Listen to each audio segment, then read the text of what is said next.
கர்த்தருக்கு சோத்திரம்.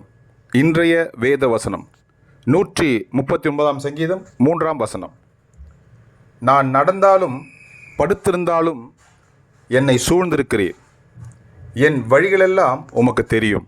ஆமென். 139 சங்கீதம் 3 நான் நடந்தாலும் படுத்திருந்தாலும் என்னை சூழ்ந்திருக்கிறீர், என் வழிகளெல்லாம் உமக்கு தெரியும். ஆமென்.